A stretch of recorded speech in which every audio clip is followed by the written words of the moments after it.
L'élection des 80 membres du Haut Conseil des collectivités territoriales s'est tenue hier dans l'ensemble des chefs-lieux de département du Sénégal. À Ziguinchor, le centre Moussa Bari a abrité le vote où plus de 300 conseillers ont accompli leur devoir de citoyen. Le vote s'est déroulé au scrutin majoritaire à un tour sur une liste départementale pour 80 des 150 membres du Haut Conseil des collectivités locales, les 70 étant nommés par le président de la République. Bien que ce scrutin indirect suscite peu d'intérêt au sein de la population, pour les partis politiques, il fait figure de répétition générale en vue des élections législatives de 2017. Cependant, à la sortie des résultats, l'Union centriste du Sénégal remporte le scrutin dans le département de Ziguinchor avec 149 voix, suivi de la coalition pour l'émergence avec 115 voix et enfin la coalition pour l'alternance patriotique obtient 36 voix.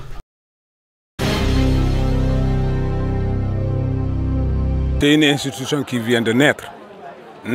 C'est l'heure du référendum que la majorité des populations a répondu oui aux 15 points du président de la République. Et pour cette institution, l'élection est prévue pour ce jour. Donc ce que j'essaie en tant qu'élu, en tant qu'homme d'expérience, c'est pour renforcer davantage la décentralisation. Vous n'êtes pas sans savoir qu'il y a des associations des maires, mais ça c'est des associations. Mais il n'y a pas une institution telle qui doit parler quand même directement avec le président de la République pour vraiment l'avancement quand même de la décentralisation. Je pense que cette institution sera utile, en tout cas par rapport aux hommes qui vont la composer. Et nous pensons qu'ils sortiront quand même des réflexions très pertinentes qui vont soumettre au président de la République pour davantage non seulement améliorer les conditions de travail des élus, mais permettre aussi à la décentralisation de faire un bond en avant, même s'il y a par ailleurs l'acte 3, mais qui n'est pas du tout parfait, qui a créé plus de difficultés que de solutions. Je pense qu'à ce niveau-là, vraiment, il y a lieu quand même de mettre une institution qui va réfléchir, penser et remettre au président de la République toutes les recommandations issues de cette réflexion. Dans l'ensemble, ça se passe bien. Comme on l'a bien vu, on l'a tous bien vu. Les gens sont venus en grand nombre. Il y a une queue de la porte jusqu'à la véranda d'en face. Donc, alhamdulillah. Le matin, il y en a qui sont venus très tôt voter et sont partis. Donc, dans l'ensemble, ça se passe bien. Et j'espère que ça va se passer comme ça jusqu'en fin d'après-midi. Je pense que les trois listes, déjà, tous on se connaît. Oui, tous les candidats se connaissent, donc je pense qu'il ne doit pas y avoir de problème, d'autant plus que, comme je te l'avais dit, tout ce qu'on fait, c'est pour la région de Ziguinchor. Donc si on travaille pour la région de Ziguinchor, je ne vois pas en quoi est-ce que cela serait nécessaire de créer des problèmes. Parce que quoi que l'on puisse dire, c'est vrai que c'est des élections, chacun vient avec ses ambitions pour gagner. Maintenant, venir à une élection et essayer de créer du bruit, ça ne sert à rien. Tant plus que nous sommes tous de la région, on se connaît, on sait qui est qui a fait quoi. Donc les trois listes, non, ça c'est une question d'élection et d'ici 18 heures ça sera fini. Donc ça ne sert à rien de s'engueuler ou bien de se donner des coups de poing. Ça vraiment, je pense que ça sera trop en tout cas. Nous ici à Ziguinchor, on a travaillé, on se connaît depuis du temps d'Abdoulaye Wade jusqu'à nos jours d'Abdou Diouf. Donc on se connaît de tout le temps, ça a été comme ça. Vous savez, trop c'est trop. Ce n'est pas la première fois. Vous rappelez l'ère de consultation. Comme vous le savez, le référendum, c'était une consultation. Les gens se trompent. Une consultation, ce n'est pas un parti. Ce n'est pas l'image d'Abdoulaye Baldé. On demande aux Sénégalais, vous êtes pour oui ou non. Ça, c'est clair. Et les gens confondent. Comme Abdoulaye Baldé avait donné un mot d'ordre par principe pour le Wawahet. Et quand les Sénégalais ont fini de choisir, Abdoulaye Baldé s'est rangé par rapport à la volonté populaire. Et c'est ça la réalité. C'est ce qui a valu qu'on a participé à ces élections-là. Alors, des gens ont absolument choisi le contre-pied de la volonté du maire, du président de l'UCS, en votant oui. Le maire a laissé passer, en se disant qu'il ne quitte pas le parti, mais qu'ils vont dans le sens contraire de la volonté du parti. Le président n'a pas voulu véritablement sanctionner. Il récidive à ces élections sur, n'est-ce pas, donc Ça, c'est une volonté des militants de la base. Ils demandent à ce que ceux qui s'affichent contre la volonté du parti soient exclus. C'est clair. Parce qu'on ne peut pas avoir un pied dedans, un pied de l'autre côté.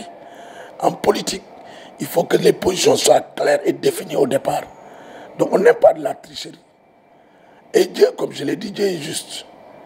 Et la politique, ceux qui sont récompensés, c'est ceux véritablement qui ont montré leur engagement, leur fidélité, leur détermination sur le terrain. Et Dieu merci, c'est ce qu'on a investi. Ont toujours montré leur fidélité vis-à-vis du président Abdoulaye Baldé et vis-à-vis de notre parti. Raison pour laquelle je disais quelque part que Dieu est juste. Même une rencontre au plus haut niveau n'y a rien fait. Moscou et Washington ne sont pas parvenus à trouver un accord sur la Syrie. Barack Obama et Vladimir Poutine se sont rencontrés ce lundi en marge de la réunion du G20 en Chine. Ils n'ont pas fait mieux que John Kerry et Sergei Lavrov, leur chef de la diplomatie. Les deux puissances sont toujours en désaccord sur le sort du président syrien Bachar al-Assad.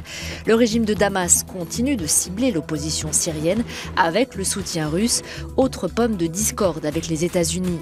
La Maison-Blanche est aussi réticente à l'idée d'offrir au président russe une occasion de gagner une légitimité internationale alors qu'il soutient le régime d'Assad accusé d'avoir utilisé des armes chimiques. Difficile dans ces conditions d'avancer alors que les deux puissances effectuent des frappes contre les djihadistes en Syrie, mais séparément.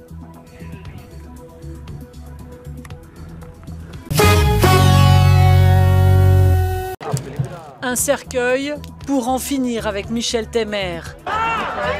Le symbole est fort ici à Sao Paulo. Toute la nuit, ces Brésiliens ont continué à manifester contre la destitution de la présidente Dilma Rousseff, à conspuer son successeur Michel Temer. Les organisateurs ont comptabilisé 100 000 manifestants qui dénoncent un coup d'État et réclament de nouvelles élections. Je suis venu ici, dit cet homme, parce qu'il faut qu'on se batte pour un meilleur Brésil, pour la démocratie et contre les putschistes. Il faut qu'ils soient renversés au plus vite. Le Sénat a destitué mercredi Dilma Rousseff pour maquillage des comptes publics. Michel Temer, le nouveau président, a déclaré depuis le G20 que ces manifestants étaient des petits groupes de prédateurs, insignifiants par rapport aux 204 millions de Brésiliens.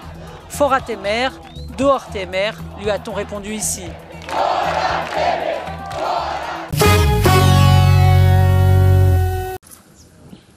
Au Gabon, c'est toujours l'impasse politique après l'incendie de l'Assemblée nationale suivi de l'attaque du quartier général de l'opposant Jean Ping. C'est une chaîne de télévision chrétienne qui a subi les affres de ces troubles post-électoraux. Il s'agit de la radio-télévision Nazareth située dans le quartier Mikolongo à Libreville. Pour son fondateur, cette attaque n'est pas en fait banale. Après, on a une autre chaîne, à moi, il y a une autre chaîne parce que nous vulgarisons la vérité. Nous diffusons la vérité parce que nous pensons que ceux qui nous attaquent n'ont pas voulu que les véritables résultats soient rendus publics. Les résultats de la présidentielle divisent les partisans d'Ali Bongo et ceux de son rival Jean Ping. La commission électorale a déclaré le premier vainqueur, mais le second crie à la fraude et met en cause ses résultats. Dans ce contexte d'incertitude, l'Internet n'a pas été rétabli dans la capitale.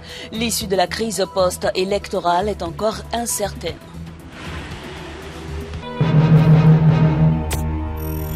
Bonjour à tous et merci de nous rester fidèles pour la revue des titres de ce lundi 5 septembre 2016. Pour Sud Quotidien qui titre à sa une « Élection des membres du Haut Conseil des collectivités territoriales hier, dimanche 4 septembre 2016, Benno perd et gagne. Khalifa Sall, roi incontesté de Dakar. Baldé indéboulonnable à Ziguinchor. Benno Bokk Yakaar et Macky enfin vainqueur chez Idi. Oumar Sarr, le maître de Dagana depuis 1996, tombe. Libre propos par Abdoulaye Thiam, Lamine Diack, l'otage d'un système. CAN Gabon 2017, les Lions reçus 6 sur 6. Prière de vendredi à Masjid Al-Nabawi, l'imam de Médine arme les pèlerins. Gabon, calme précaire à Libreville sur fond d'insécurité persistante. À la une du populaire, élection des hauts conseillers, Benno Bokk Yakaar fait une razzia mais chute à Dakar. Et dans 7 autres départements sur les 45, le camp du pouvoir se taille la part du lion avec 70 hauts conseillers sur 80. Khalifa reste maître de Dakar, Oumar Sarr est allé à Dagana. Retour sur scène, Kawali Penchumi, Tchon brise le silence. S'il n'y avait pas le Penchumi pour Wali, ça fait 40 ans que je subis l'injustice partout. Sidi Bouyambay, écrivain non-voyant, la voix des gens vivants dans la longue nuit. Foot, fin des éliminatoires de la CAN 2017, carton plein pour des lions laborieux. Un père de famille saute d'un immeuble à la Médina, il se suicide devant sa fille de 12 ans. Pour Stade, le quotidien du sport qui titre à sa une, éliminatoire CAN 2017, Sénégal-Namibie, 2-0, les Lions sans faute, Cissé dans l'histoire. Aliou Cissé et ses joueurs jubilent devant les supporters après la victoire du Sénégal sur la Namibie. Foot, Aliou Cissé, sélectionneur des Lions, je ne suis pas tout à fait satisfait. Nous terminons avec Sunu Lamb qui titre à sa une 12 combats, 8 victoires et 4 défaites. Ndakaru flambe, Yekini flanche. Ablaye Ndiaye enregistre sa première défaite. Youssou Ndour et Djiné wër sans combat. Tonnerre 2 réussit un hat-trick. Le bailleur débarque à Dakar ce lundi, B52 en phase de finalisation. Malik Chandoum, ils auront les vacances avant la Tabaski. Sornasek divorce après son combat, Yekini la reçoit et veut la réconciliation. Sakayor 2 sur sa maladie mystérieuse, nul ne sait ce qui m'arrive. C'est tout pour la revue des titres parvenus à la rédaction du groupe Média du Sud. Merci de nous avoir suivis, chers internautes. Quant à moi, je vous donne rendez-vous demain. Au revoir.